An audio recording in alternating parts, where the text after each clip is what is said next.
Okay, take a look at this. It's a can of water. Pretty simple, right? Well, what if I told you the company behind this can is valued at over $1 billion? This is the wild story of liquid death and the paradox that's made them a household name. So that really brings up the million-dollar question, or in this case, the billion-dollar question. Water is everywhere. It's the ultimate commodity. How in the world do you get someone to pick your water out of a sea of options? For years, as long as you can remember, the marketing playbook for water was always the same. You'd see these ads with untouched mountain springs, people doing yoga on a cliff, all of it focused on health, purity, and just being calm. It was clean, it was simple, and let's be honest, it was getting pretty boring. And then this happened. In 2019, liquid death basically kicked down the door and crashed the whole party. No pristine landscapes here. Nope. We got skulls, we got heavy metal fonts, and an attitude that felt like it belonged on a can of beer or some crazy energy drink. It was loud, it was in your face, and for a water brand, it was completely insane. And all that disruption, all that rebellious attitude, it led to this. A mind-blowing valuation of $1.4 billion as of 2024. Let that sink in. For a company that, when you strip it all away, sells water in a can. So the question isn't just how they did it. It's how on earth did they pull this off? All right, let's peel back the layers on this thing. We're going to dive into the method behind all this madness, and it all starts with their absolutely genius and sometimes brutal marketing. You know, this quote from their creative director just nails it. They literally looked at all the fun, high-energy, exciting marketing that was being used to sell unhealthy drinks and said, why can't we do that? They decided to make staying hydrated feel like an act of rebellion. And boy, did it work. Just look at these numbers. The growth it's just off the charts. From a respectable $3 million in their very first year to over $333 million in 2024. That's more than 100 times bigger in just 5 years. Insane. And here's the kicker, the part that's really wild about how they started. Before they even had a single can to sell, they scraped together just $1,500 to make a commercial. That one video went completely viral, pulled in 3 million views, and proved, without a doubt, that people were hungry for this crazy idea. And you might be thinking, okay, a viral video is one thing, but this wasn't just online hype. It spilled over into the real world in a massive way.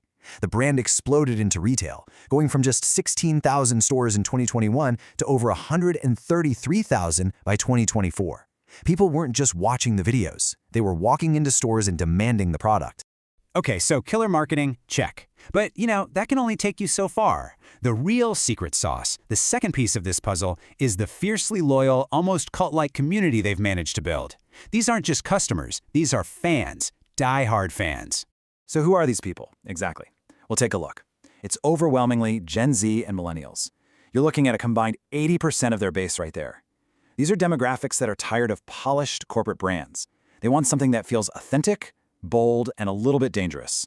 So how do you keep that fire alive with your fan base? Well, you create a loyalty program with the most ironic, perfectly on-brand name you can think of, the Country Club. It's a hilarious poke in the eye to the stuffy, old establishment concept, and it's pure liquid death. And yeah, to get in, you literally have to sell your soul to them. And guess what? Over 200,000 people have lined up to do it. And in return, they get awesome, tangible perks. We're talking early access to merch that sells out in minutes, exclusive discounts, and insane experiences like AMAs with Wiz Khalifa and Steve-O, or even getting VIP treatment at huge festivals like Lollapalooza. It makes you feel less like a customer and more like you're part of the inner circle. And you can bet they're not just resting on their laurels. They're already thinking about the future. This quote shows they're actively looking for new ways to connect with their community, using tech like mobile wallet passes to make things like getting into events seamless, and to just keep deepening that bond. All right, so we've got the insane marketing, we've got the cult following, but there's a third piece to this, and honestly, it might be the most important part of the whole story, because under all those skulls and all that mayhem, there's a mission, a surprisingly serious one. And here it is, death to plastic. All of a sudden, everything clicks into place, right? The aggressive name, the murder your thirst tagline. It's not just a gimmick, it's a statement. It's a declaration of war on single-use plastic, the stuff that's been choking our planet for decades. Now, this isn't just some clever tagline they cooked up. It's actually rooted in real science. To get why, you got to understand this thing called the Materials Circularity Indicator. Basically, it's a score from 0 to 1 that tells you how sustainable a product's packaging is. 0 is bad, straight to the landfill. 1 is perfect, fully circular. And when you look at the data, their whole aluminum is king argument really holds up. Aluminum cans score way up there, around a 0.8. Meanwhile, those plastic PET bottles, they score a pathetic 0.2. Even glass, which a lot of people think is eco-friendly, scores lower than aluminum. So their choice to use infinitely recyclable cans gives their mission real teeth. But,